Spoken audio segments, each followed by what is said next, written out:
एक औरत जो कि बहुत गरीब थी, साथ ही एक विधवा भी।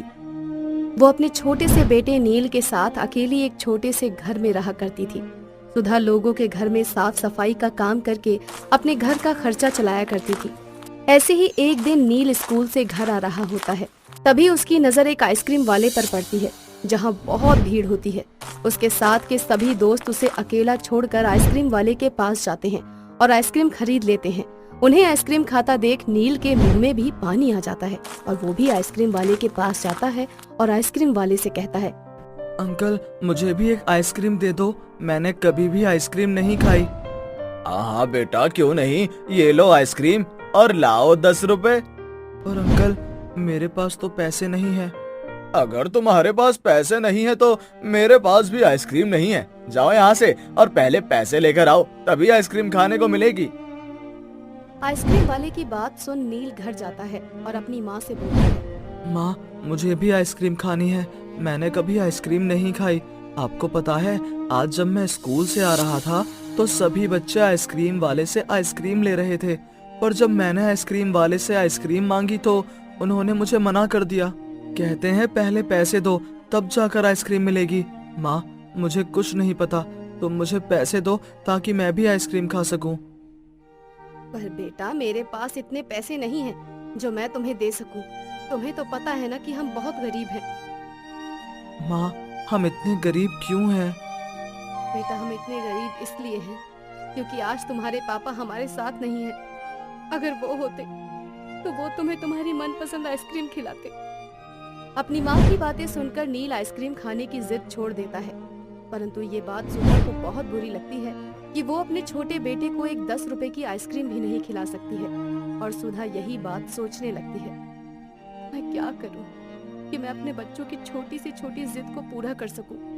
उसने आज तक मुझसे कभी कुछ नहीं मांगा और आज पहली बार उसने मुझसे मांगा भी तो क्या बस 10 रुपए की एक आइसक्रीम, पर मैं उसे वो भी नहीं खिला पा रही। नहीं, मैं इस तरह से अपने बच्चे का हर बार मन नहीं मार सकती। मुझे दुगनी मेहनत भी करनी पड़ी तो मैं करूंगी, पर उसे मैं इस गर्मी में एक आइसक्रीम जरूर खिलाऊंगी। हाँ, इतना सोचकर सुधा और मेहनत करने की सोचती है और अगली सुबह जल्दी उठकर बाहर काम देखने के लिए चली जाती है, जहाँ उसे एक फैक्ट्री में धागा काटने का काम मिलता है। अब सुधा सुबह 8 बजे से 10 बजे तक फैक्ट्री में बैठकर धागा काटती है और उसके बाद लोगों के घरों में जाकर साफ सफाई का काम करती है। फैक्ट्री से मिले पैसों से वो अपने बेटे नील के लिए 10 रुपए वाली आइसक्रीम खरीद लेती है और घर जाने लगती है। पर तभी रास्ते में उसे एक भूखी और घायल औरत मिलती है। वो औरत उसे रोक लेती है और उससे बोलती है, बेटी मैं बहुत दुखी हूँ, मेरे बच्चों ने मुझे धक्के मारकर घर से बाहर निकाल दिया। मुझे लगता है अब मैं कुछ ही देर की मेहमान हूँ। बस मैं मरने से पहले कुछ खाना चाहती हूँ। तुम मुझे ये आइसक्रीम दे सकती हो? उस बूढ़ी औरत की बात सुनकर सुधा थोड़ी सोच में पड़ जाती है। ये आइसक्रीम तो मैं नील के लिए ले जा रही थी, पर इन अम्मा को देखकर लगता है कि सच में अब ये ज्यादा देर तक जिंदा नहीं रहेंगी। मरने वालों की इच्छा पूरी करनी चाहिए। आइसक्रीम का क्या है, मैं कल फिर से फैक्ट्री में जाकर थोड़ी मेहनत कर लूंगी और उनसे मिले पैसों से एक बार फिर से नील के लिए आइसक्रीम खरीद लूंगी। अभी आइसक्रीम मैं इस बूढ़ी अम्मा को दे देती हूँ। हाँ, यह सोचकर सुधा बूढ़ी अम्मा से बोलती है, ठीक है अम्मा, तुम ये आइसक्रीम खा लो, मैं अपने बेटे के लिए कल दूसरी आइसक्रीम ले जाऊंगी। तुम बहुत अच्छी हो बेटा, भगवान तुम्हारी सारी मनोकामनाएं पूरी करे। इतना बोलकर बूढ़ी अम्मा उससे वो आइसक्रीम ले लेती है और आइसक्रीम खाकर एक परी का रूप धारण कर लेती है, जो सुधा से बोलती है, सुधा मुझे भगवान ने यहाँ भेजा है ताकि मैं तुम्हारी परीक्षा ले सकूं। तुम मेरी इस परीक्षा में पास हो गई हो। मैं तुम्हारी परीक्षा ले रही थी और देख रही थी कि तुम एक स्वार्थी माँ बनोगी या फिर एक नेक इंसान, और तुम इस परीक्षा में पास हो गई। इसीलिए ये कुछ बीज मैं तुम्हें दे रही हूँ। ये बीज कोई साधारण बीज नहीं है। तो ये किस प्रकार का बीज है? परी रानी, आप मुझे विस्तार से इन बीजों के बारे में बताइए ना। सुधा, ये जादुई आइसक्रीम का बीज है। जब तुम इन बीज को अपने घर के बाहर लगाओगी तब तुम्हें इन बीजों की सिंचाई करनी होगी, ठीक उसी तरह से जैसे खेती की जाती है। 24 घंटों के अंदर ये बीज एक आइसक्रीम की खेती में बदल जाएगा और तुम्हारे घर के बाहर आइसक्रीम की खेती हो जाएगी। इतना बोलकर परी वहां से चली जाती है, जिसके बाद सुधा उन बीजों को अपने साथ घर ले आती है और घर जाने के बाद उन बीजों को अपने घर के बाहर लगाने लगती है। यह सब देखकर नील अपनी माँ से बोलता है, माँ, ये तुम क्या कह रही हो? बेटा, मैं आइसक्रीम की खेती कर रही हूँ। ये बीज मुझे एक परी ने दिया है। उन्होंने मुझसे कहा है कि इन बीजों को लगाने से हमारे घर के बाहर आइसक्रीम की खेती होगी, जिसमें बहुत सारी आइसक्रीम लगेंगी। सच में माँ? हाँ बेटा। माँ, फिर तो अपने पास भी बहुत सारी आइसक्रीम हो जाएगी। फिर तो मैं अपनी मनपसंद की आइसक्रीम भी खा सकूंगा और तुम इन्हें बेच भी सकोगी ना? तुमने बिल्कुल सही कहा। अगर ये खेती अच्छे से हो पाई और इसमें बहुत सारी आइसक्रीम हो गई, तो तुम अपने मनपसंद की कोई भी एक आइसक्रीम खा लेना।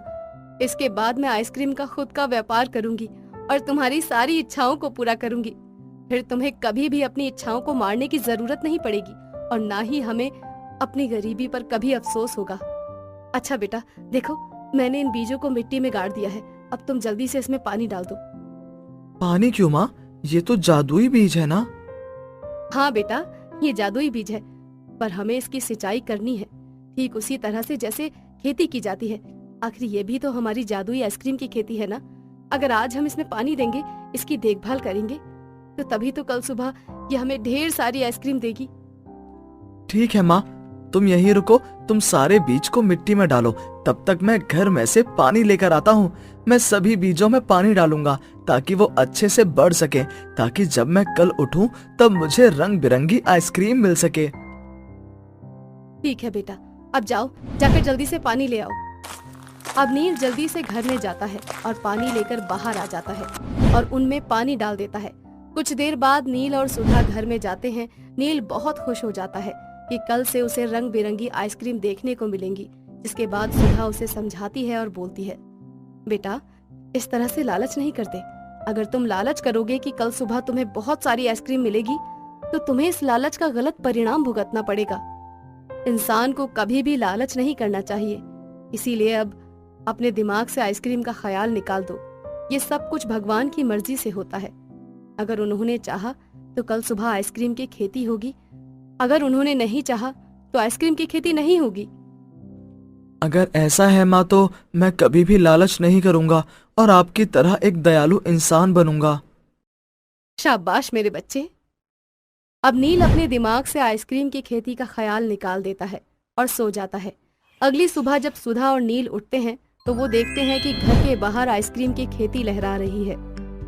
जिसके बाद वो अपनी मनपसंद की कुछ आइसक्रीम उसमें से तोड़ लेते हैं। तो वहीं सुधा आइसक्रीम को तोड़कर अपना खुद का व्यापार करती है और गली गली जाकर उन आइसक्रीम को बेचती है। अब इसी तरह से जादुई आइसक्रीम की खेती की मदद से सुधा अपने आइसक्रीम के व्यापार को बढ़ा लेती है और देखते ही देखते कुछ ही दिनों में सुधा की सारी गरीबी दूर हो जाती है। जिसके बाद नील एक अच्छे स्कूल में पढ़ता है और वो दोनों खुशी खुशी अपनी जिंदगी जीने लगते हैं।